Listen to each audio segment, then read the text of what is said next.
شروع اللہ کے نام سے جو بڑا مہربان نہایت رحم کرنے والا ہے۔ وہ مرد یا عورت دنیا میں ہی جنتی کہلائے گی جو ماہ شعبان میں 7 مرتبہ قرآن کی یہ سورت پڑھے گی۔ محترم ناظرین، جو مرد یا عورت ماہ شعبان میں یہ سورت پڑھے گا وہ دنیا میں ہی جنتی کہلائے گا، کیونکہ جو لوگ قرآن کو مضبوطی سے تھام دیتے ہیں تو اللہ تعالیٰ ان کے مرتبے کو بلند کر دیتا ہے۔ وہ دنیا میں بھی عزت و مقام حاصل کرتے ہیں اور آخرت میں بھی جنت ان کا ٹھکانہ ہوتا ہے۔ جو لوگ قرآن کی تلاوت اور تعلیمات سے دور ہوتے ہیں وہ اپنی زندگی اپنی مرضی اور چاہت سے بسر کرتے ہیں، تو پھر ایسے لوگوں کو اللہ تعالیٰ ذلیل و خوار کر دیتا ہے۔ ناظرین، حضور نبی کریم صلی اللہ علیہ وآلہ وسلم نے فرمایا کہ اللہ تعالیٰ اس کے طواف یعنی کہ قرآن مجید کی وجہ سے بہت سے لوگوں کو سر بلند فرمائے گا اور دوسرے لوگوں کو ذلیل و خوار کرے گا۔ تو ناظرین، جو بندہ یا بندی قرآن کریم کی تلاوت کرتے ہیں اللہ کے فرشتے اس پر رحمت بھیجتے ہیں، حتیٰ کہ چونٹیاں اپنے سوراخوں میں اور مچھلیاں سمندر میں اس کے لیے دعائے مغفرت کرتی ہیں۔ اللہ کے ایک بزرگ حضرت سیدنا خالد بن معدن رحمۃ اللہ علیہ فرماتے ہیں، یہ قرآن پاک پڑھنے اور پڑھانے والے کے لیے سورت ختم ہونے تک فرشتے استغفار کرتے رہتے ہیں۔ اسی لیے جب تم میں سے کوئی بھی دن کے آغاز میں کوئی بھی سورت پڑھے تو اس کی آخری دو آیتیں چھوڑ دے اور دن کے آخری حصے میں اسے ختم کرے، تاکہ دن کے شروع سے لے کر آخر تک پڑھنے اور پڑھانے والے کے لیے فرشتے استغفار کرتے رہیں۔ تو ناظرین، قرآن پاک کی اس سورت سے جو محبت کرتا ہے یا جو بندہ اس سورت کو پڑھتا ہے تو اللہ تعالیٰ اسے دنیا میں بھی جنت کی بشارت دے دیتا ہے۔ اس سورت سے محبت کرنے والے، اس سورت کو پڑھنے والے جنت میں داخل ہوتے ہیں۔ تو جو بھی مسلمان مرد یا عورت نماز ظہر یا کسی بھی نماز کے بعد قرآن کی یہ سورت صرف 7 مرتبہ پڑھے گا تو وہ دنیا میں ہی جنتی کہلائے گا۔ حدیث میں ہے کہ ایک شخص نے حضور صلی اللہ علیہ وآلہ وسلم سے عرض کی، یا رسول اللہ صلی اللہ علیہ وآلہ وسلم، میں اس سورت سے محبت کرتا ہوں۔ تو آپ صلی اللہ علیہ وآلہ وسلم نے فرمایا کہ اس کی محبت تجھے جنت میں لے جائے گی۔ ایک شخص نے کسی اور کو اس سورت کو پڑھتے ہوئے رات کے وقت سن کر کہا، وہ بار بار اس کو دہرا رہا ہے۔ صبح کے وقت اس شخص نے حضور صلی اللہ علیہ وآلہ وسلم سے ذکر کیا، گویا کہ وہ اسے ہلکے ثواب کا کام جانتا تھا۔ تو حضور صلی اللہ علیہ وآلہ وسلم نے فرمایا، اس کی قسم جس کے ہاتھ میں میری جان ہے، یہ سورت 1/3 قرآن کے برابر ہے۔ حضرت ابو ہریرہ رضی اللہ تعالیٰ عنہ سے مروی ہے کہ رسول اللہ صلی اللہ علیہ وآلہ وسلم نے فرمایا، عورت 5 وقت کی نماز پڑھتی ہو، اپنے ناموس و عزت کی حفاظت کرتی ہو اور شوہر کی اطاعت کرتی ہو تو وہ جنت کے جس دروازے سے چاہے داخل ہو جائے۔ حضرت ابو ہریرہ رضی اللہ تعالیٰ عنہ سے مروی ہے کہ آپ صلی اللہ علیہ وآلہ وسلم سے یہ پوچھا گیا کہ کون عورت بہتر ہے؟ آپ صلی اللہ علیہ وآلہ وسلم نے فرمایا، وہ عورت شوہر اسے دیکھے تو اسے خوش کر دے، جب کوئی کام کہے تو اس کی اطاعت کرے اور اپنی عزت کی حفاظت کرے اور اس کی مرضی کے خلاف مال خرچ نہ کرے۔ حضرت ابو امامہ رحمۃ اللہ علیہ فرماتے ہیں کہ نبی پاک صلی اللہ علیہ وآلہ وسلم نے فرمایا، اے عورتوں کی جماعت، یاد رکھو جو تم میں سے نیک ہیں وہ نیک لوگوں سے پہلے جنت میں داخل ہوں گی، پھر جب ان کے شوہر آئیں گے تو ان کے غسل دے کر اور خوشبو لگا کر شوہروں کے حوالے کر دیا جائے گا۔ محترم ناظرین، اب چلتے ہیں وظیفے کی جانب۔ ناظرین و سامعین، سب سے پہلے آپ نے سب سے زیادہ درود پاک پڑھنا ہے اور اس کے بعد یہ سورت پڑھنی ہے۔ ناظرین، قرآن کی یہ سورت سورت اخلاص ہے۔ قل اللہ احد اللہ الصمد لم یلد ولم یولد ولم یکن لہ کفوا احد۔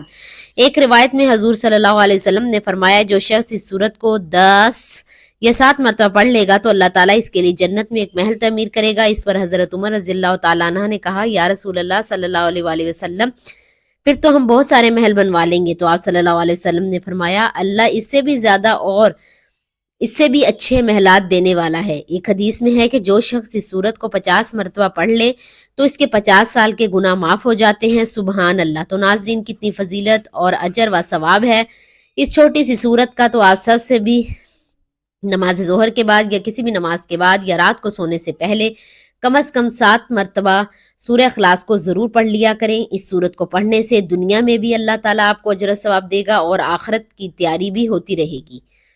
محترم ناظرین، اگر کوئی مسلمان قرآن پاک پڑھنا نہیں جانتا تو سب سے پہلے قرآن پاک پڑھنا ضرور سیکھیں۔ اس کو پڑھنا اپنی زندگی کا مشن بنا لے۔ جب تک آپ قرآن پاک دیکھ کر پڑھنا نہیں جانتے تب تک سورہ اخلاص یاد کر لیں، کیونکہ اس کے بے شمار فائدے ہیں۔ یہ سورہ الفاظ میں چھوٹی لیکن فضائل میں پہاڑوں سے بھی وزنی سورہ ہے۔ یہ سورت اللہ تعالیٰ کی توحید بیان کرتی ہے۔ اس سورت کو 3 مرتبہ پڑھنے سے ایک قرآن پاک کا ثواب ہوتا ہے۔ تو اس لیے اگر کوئی مسلمان قرآن پاک نہیں پڑھ سکتا تو قرآن پاک ضرور پڑھنا ضرور سیکھیں۔ روزانہ سورہ اخلاص باوضو ہو کر 200 بار پڑھنے سے 9 فائدے حاصل ہوتے ہیں۔ اللہ تعالیٰ 300 غضب کے دروازے بند کر دیتے ہیں، مثلاً دشمنی، قہر، کناہ، ناراضگی، اور یہ آپ کو معلوم ہوگا کہ جب اللہ تعالیٰ ناراض ہوتے ہیں تو اللہ تعالیٰ انسان سے نعمتوں کو چھین لیتا ہے۔ اللہ جب راضی ہوتا ہے تو اس کے غضب کے دروازے اللہ تعالیٰ بند کر دے گے تو انسان پر رحمتوں کے دروازے کھول دے گا۔ اس کے علاوہ 200 مرتبہ سورہ اخلاص پڑھنے کا فائدہ یہ ہے کہ اللہ تعالیٰ اس شخص پر 300 رحمت کے دروازے کھول دے گا، رحمتیں برسیں گی۔ اور اس کا تیسرا فائدہ یہ ہے کہ اللہ تعالیٰ 300 رزق کے دروازے کھول دے گا۔ آج کل ہر شخص روزی کی پریشانی، رزق کی پریشانی، نوکری کی پریشانی میں مبتلا ہے، اسی لیے روزانہ 200 مرتبہ سورہ اخلاص باوضو ہو کر پڑھیں۔ اللہ تعالیٰ غیب سے رزق عطا فرمائے گا، ہمیں پتہ بھی نہیں چلے گا اللہ تعالیٰ کہاں سے رزق عطا کر رہا ہے اور کہاں کہاں سے اللہ تعالیٰ رزق کی بارش برسا رہا ہے۔ اور اس کا چوتھا فائدہ یہ ہے کہ اللہ پاک اپنے علم سے آپ کو علم دیں گے، صبر اور سمجھ بھی دیں گے، اسی لیے جو طالب علم ہیں، استاد ہیں، اس کے لیے یہ وظیفہ بہت ہی زبردست ہے۔ اور اس کا پانچواں فائدہ یہ ہے کہ 66 مرتبہ قرآن پاک پڑھنے کا ثواب ملے گا۔ اور اس کا چھٹا فائدہ یہ ہے کہ 50 سال کے گناہ اللہ پاک معاف کر دیں گے۔ ساتواں فائدہ یہ ہے کہ اللہ پاک جنت میں بنگلے عطا فرمائیں گے اور ہر بنگلے کے 70,000 دروازے ہوں گے۔ دوستو یہ بہت ہی مختصر سا وظیفہ ہے، اس کو ضرور کریں۔ اور 8واں اس کا فائدہ یہ ہے کہ 2000 رکعت نفل پڑھنے کا فائدہ ہوگا۔ اور 9واں فائدہ یہ ہے کہ جب بھی مرے گا جنازے میں 1,10,000 فرشتے شمولیت کریں گے انشاءاللہ۔ ناظرین و سامعین، یہ وہ وظائف ہیں جو ہم تک پہنچاتے ہیں، ہم نے آزمائے بھی ہیں۔ بہت سارے فائدے ایسے ہیں جو ابھی تک پوشیدہ ہیں، صرف اللہ کی ذات ہی جانتی ہے، تو اس لیے اس وظیفے کو ضرور اپنائیں۔